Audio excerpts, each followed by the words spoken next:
En tuant Rock Lee, Kishimoto nous a envoyé un message fort. Et comme beaucoup de fans, j'avais pas compris.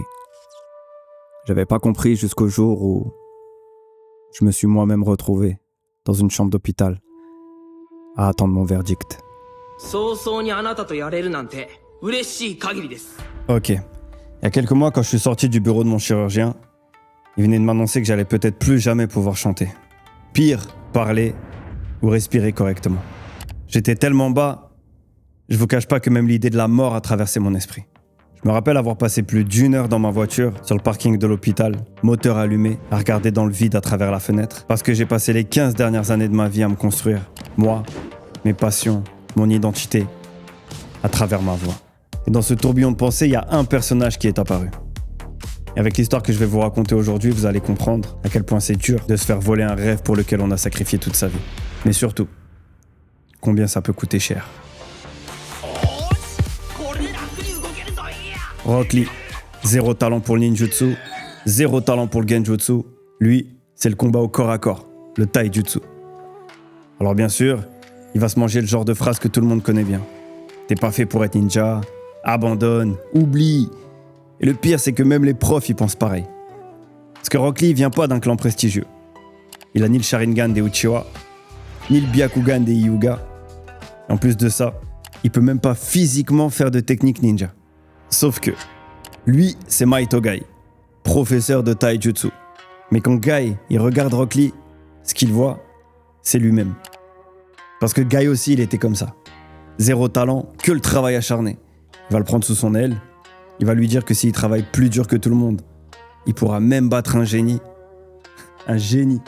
Quelqu'un né avec un talent, avec un don. Tout ce que Rock Lee n'est pas. Et Rock Lee, il a enfin trouvé quelqu'un qui croit en lui. Vraiment. Et il se met à s'entraîner.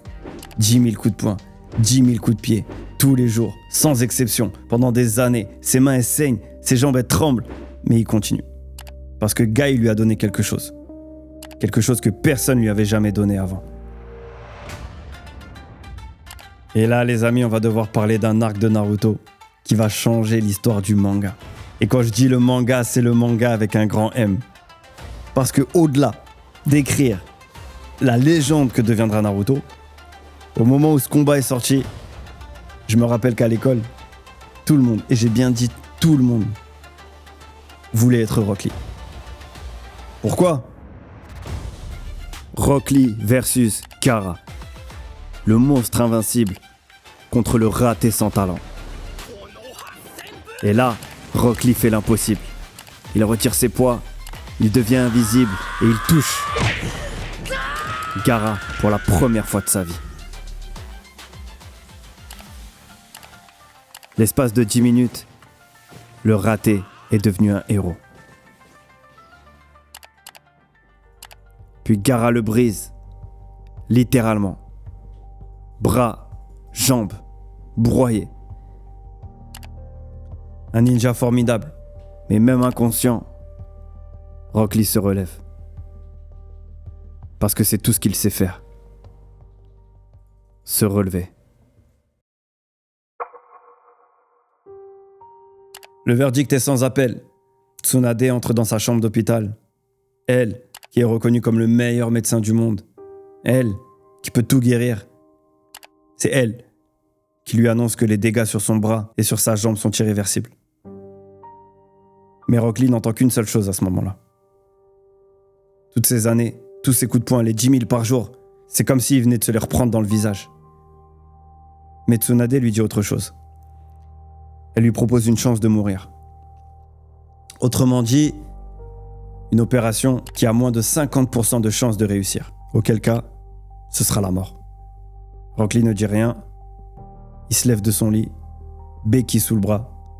Il baisse la tête et il s'en va. Le long de ce long couloir vide et silencieux comme son cœur. Lee qui a totalement perdu espoir, qui remet toute sa vie en question. Ses entraînements, ses rêves, il s'en remet à Gai, le premier qui lui aura fait confiance. Le seul à qui il peut faire confiance maintenant. Comme un mentor, comme un père, comme une étoile brillante dans un ciel noir. Ne pas choisir, c'est quand même faire un choix. Mais un choix qu'on regrette, toujours. Mais Guy, il va prendre son rôle. Et il va lui dire la vérité en face. Je cite. « Si tu veux te libérer de ta peine, sois prêt dans ton cœur. » Rock Lee comprend pas. Il lui demande si il doit abandonner son rêve. Non. Car si tu le faisais, tu souffrirais encore plus. Les pauvres fous qui ne peuvent pas vivre en renonçant au Nindo, il doit y en avoir que très peu. Toi et moi en faisons partie.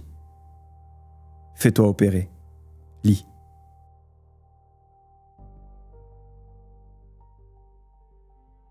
Et j'aimerais vous dire qu'après le succès de l'opération et après un entraînement acharné, Lee est devenu le grand héros du manga. Mais l'évolution du personnage deviendra peut-être une des plus grosses déceptions de tous les fans de Naruto. Comme si son auteur nous envoyait un message. Nous qui sommes habitués aux shonen contes de fées, est-ce que le message à retenir ici, ça serait pas que Rock Lee survit? Point. Rock Lee est toujours un ninja. Et que juste ça, c'est déjà un miracle. Est-ce qu'au lieu de toujours en vouloir plus, on ne devrait pas se rendre compte de ce qu'on a déjà entre nos mains? Et il y a quelque chose que je réalise. C'est qu'on a tous nos moments Rock Lee. Ce moment où quelqu'un te dit « c'est fini pour toi ». Ce moment, il est plus ou moins dur, plus ou moins intense. Mais personne ne vit toute une vie sans avoir cette petite voix, à un moment ou à un autre, qui vient nous murmurer d'abandonner, qui vient nous tétaniser, nous empêcher d'avancer. Et souvent, cette voix, elle prend l'apparence de quelqu'un. Un médecin, un prof, un parent, un patron. Et t'as deux choix. Soit tu l'écoutes, soit tu t'écoutes. Parce que la vie t'enverra des obstacles. Mais la vie t'enverra aussi les anges qui vont avec. Pour Rock Lee, ça a été la détermination. Et sa rencontre avec Guy. Rock Lee, il n'a pas survécu parce qu'il était spécial, parce qu'il avait un talent. Il a survécu parce qu'il refusait de laisser les autres définir ses limites. Et je crois que parfois, c'est tout ce qu'on a besoin. Refuser d'abandonner.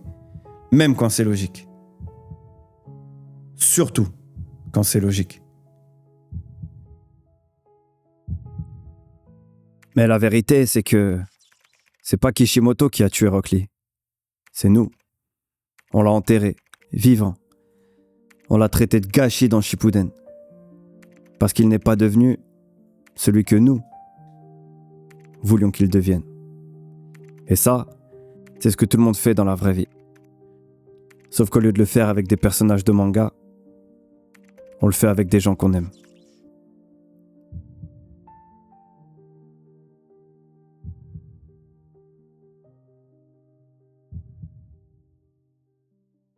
Voilà, le village de Ichi, c'est ça.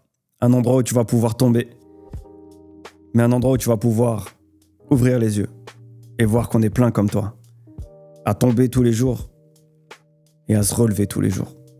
Je sais pas exactement à quoi va ressembler le village de Ichi d'ici la semaine prochaine, parce que je sais pas qui va nous rejoindre d'ici là. Mais si toi aussi tu portes des poids et que t'aimerais les retirer pour te sentir plus léger, alors rejoins-nous et abonne-toi.